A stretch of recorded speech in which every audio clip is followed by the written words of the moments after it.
बिस्मिल्लाहिर्रहमानिर्रहीम। अस्सलाम वालेकुम डियर स्टूडेंट्स, आज हम 10th क्लास के बायोलॉजी को स्टार्ट करने जा रहे हैं और 10th क्लास के बायोलॉजी में जो चैप्टर फर्स्ट है यानी चैप्टर 10 वो है हमारे पास गैसेस एक्सचेंज।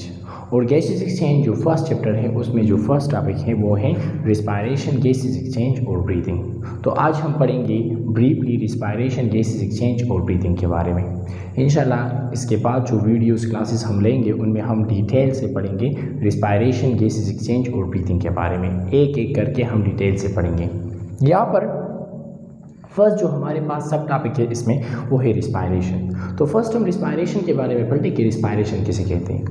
सबसे पहले आपको ये जानना ज़रूरी है कि रिस्पायरेशन तमाम जितने भी लिविंग ऑर्गेनिज्म हैं उन तमाम में रिस्पायरेशन होती है, क्योंकि रिस्पायरेशन के रिजल्ट में एनर्जी प्रोड्यूस होती है और एनर्जी तमाम लिविंग ऑर्गेनिजम्स की नीड्स होती हैं। जितने भी लिविंग ऑर्गेनिज्म हैं उनको रिप्रोडक्शन के लिए, उनको मूवमेंट के लिए, उनको सेल डिवीजन के लिए, उनको हीलिंग के लिए, इन तमाम चीज़ों के लिए एनर्जी की ज़रूरत होती है और एनर्जी आती है रिस्पायरेशन के रिजल्ट में।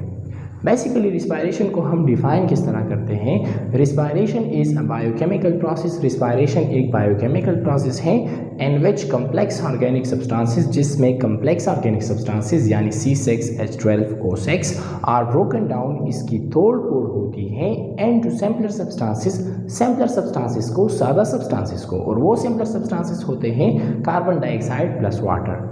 इसके साथ साथ with the release of energy, इसके साथ साथ एनर्जी रिलीज होती है in the form of ATP, जिसे हम कहते हैं एडेनोसिन ट्राइफॉस्फेट।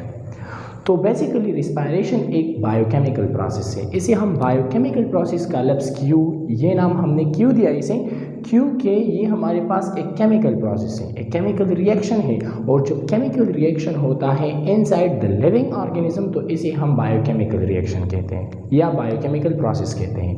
तो बेसिकली रिस्पायरेशन एक बायोकेमिकल प्रोसेस है जिसमें ऑर्गेनिक सब्सटेंस यानी कम्प्लेक्स ऑर्गेनिक सब्सटेंसेस यानी C6H12O6 इनकी ब्रेकडाउन होती है वाटर और कार्बन डाइऑक्साइड को, और इसके साथ साथ एनर्जी रिलीज होती है in the form of ATP, adenosine triphosphate. अगर हम इसकी केमिकल इक्वेशन देख लो तो यहाँ पर हमारे पास ग्लूकोज है, इस ग्लूकोज के साथ ऑक्सीजन मिलकर ये इनके रिएक्टेंट्स हैं। रिएक्टेंट्स ऑफ द रिस्पायरेशन होते हैं ग्लूकोज प्लस ऑक्सीजन। ये हम एरोबिक रिस्पायरेशन की बात करते हैं, ठीक है। यहाँ पर जब ये दोनों रिएक्ट करते हैं तो इनके रिजल्ट में बनता है कार्बन डाइऑक्साइड यानी 6CO2 प्लस 6H2O यानी वाटर और ATP यानी एनर्जी, एडेनोसिन ट्राइफॉस्फेट।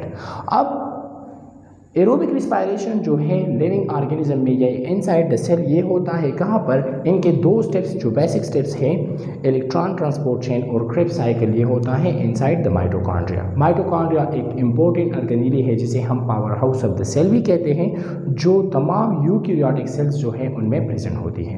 माइटोकॉन्ड्रिया इसे हम power house of the cell क्यों कहते हैं, क्योंकि ये एनर्जी जनरेट करती हैं, एनर्जी प्रोडक्शन में एक अहम रोल है इनका।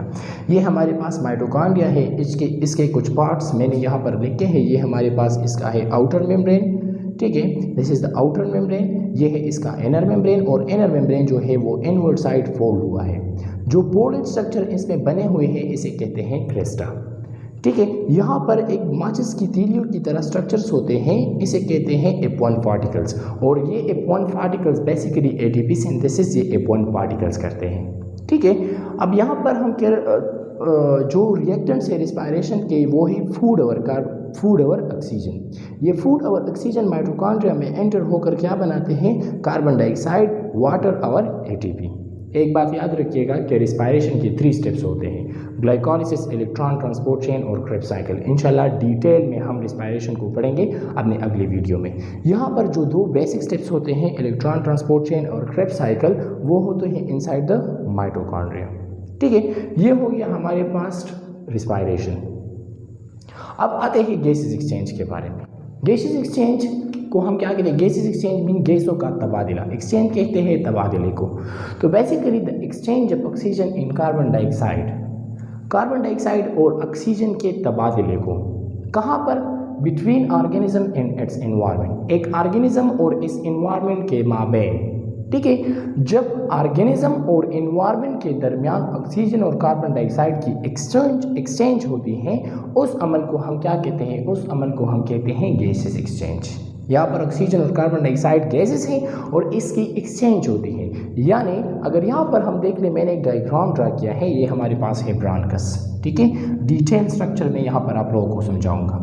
ये हमारे पास ब्रांकस के बाद ब्रांकस डिवाइड हुआ है फर्दर हमारे पास ब्रांक्यूल्स में, और इस ब्रांक्यूल्स के लास्ट में यानी बॉटम ऑफ द लंग्स पर होते हैं बंच ऑफ ग्रेप्स, जिसे हम क्या कहते हैं, अल्वेओलाई, ठीक है। अल्वेओलस इसका सिंगुलर है। जब हमारे पास एयर एंटर हो जाती है इनसाइड द लंग्स तो ये पहुंचती है अल्वेओलाई की तरफ, ठीक है।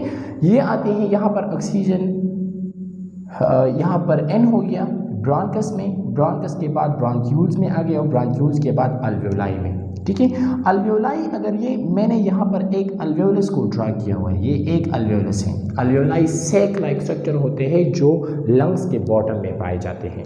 जब ये ऑक्सीजन यहाँ पर आ गया तो इस अल्वेओलाई के इर्द गिर्द कैपिलरीज होते हैं, ब्लड कैपिलरीज, और आपने पढ़ा होगा कि जब हमारे पास डीऑक्सीजनेटेड ब्लड हार्ट की तरफ आती हैं तो वहाँ से लंग्स की तरफ फिर किस लिए जाती है, ऑक्सीजनेशन के लिए। यानी वहाँ पर जो डीऑक्सीजनेटेड ब्लड जाती है लंग्स की तरफ तो वहाँ पर इसकी ऑक्सीजनेशन होती है, यानी ऑक्सीजन मिलकर वो गंदा खून जो है वो साफ हो जाता है, ठीक है। गंदा खून डीऑक्सीजनेटेड ब्लड हम किसे कहते हैं, जिसमें कार्बन डाइऑक्साइड की कंसंट्रेशन ज़्यादा हो, ऑक्सीजनेटेड ब्लड जिसमें ऑक्सीजन की कंसंट्रेशन ज़्यादा हो।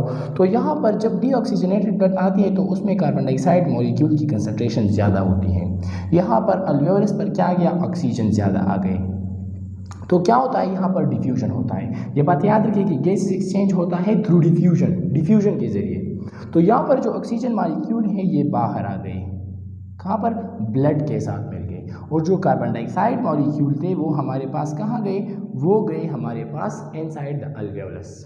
तो कार्बन डाइऑक्साइड गैस जो है वो अंदर की तरफ चला गया अल्वेओलस की तरफ, और अल्वेओलस में जो ऑक्सीजन है वो बाहर की तरफ आ गया ब्लड की तरफ।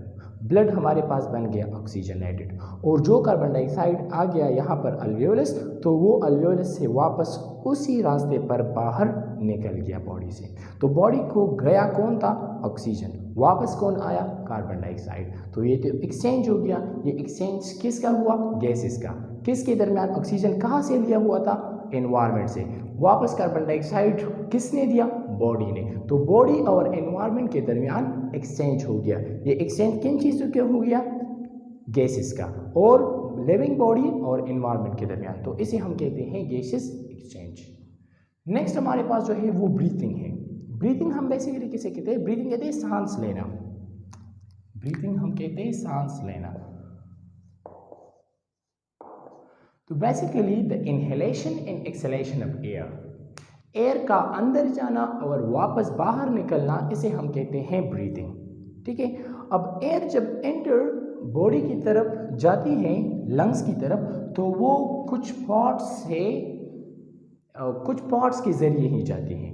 फॉर एग्जाम्पल हमारे पास रिस्पायरेटरी सिस्टम जो है वो डिफरेंट पार्ट्स से, ये एक सिस्टम है, ऑर्गन सिस्टम है, और ये बना हुआ है डिफरेंट पार्ट्स से। फॉर एग्जाम्पल हमारे पास क्या है, यहाँ पर जो फर्स्ट पार्ट है वो नोज, जो external part of the respiratory system, इसके बाद नजल कैविटी। तो यहाँ पर एयर एंटर हो जाता है और इसे हम कहते हैं इनहेलेशन। इनहेलेशन कहते हैं एयर का अंदर दाखिल होना बॉडी को, इसे हम इनहेलेशन कहते हैं। तो यहाँ से एयर एंटर हो जाता है, नजल कैविटी की तरफ जाता है, ये हमारे पास पैरिंग्स पोर्शन है। पैरिंग्स पोर्शन वो पार्ट होता है जिसमें हमारे पास फूड यानी माउथ का जो पोर्शन होता है और नोज, ये दोनों कनेक्ट होते हैं यहाँ, इस पोर्शन, इसे हम पैरिंग्स कहते हैं। इस पैरिंग्स के बाद हमारे पास जो पोर्शन आता है उसे कहते हैं लैरिंग्स। लैरिंग्स को हम वेंट पाइप भी कहते हैं या वॉइस बॉक्स भी कहते हैं, और जो दूसरा पाइप यहाँ पर सेपरेट हो जाता है फ्रॉम पैरिंग्स, उसे हम इसोफेगस कहते हैं। तो इसोफेगस में फूड मॉलिक्यूल जाती है माउथ से, और यहाँ पर जो लैरिंग्स है इसमें जाती है क्या, एयर।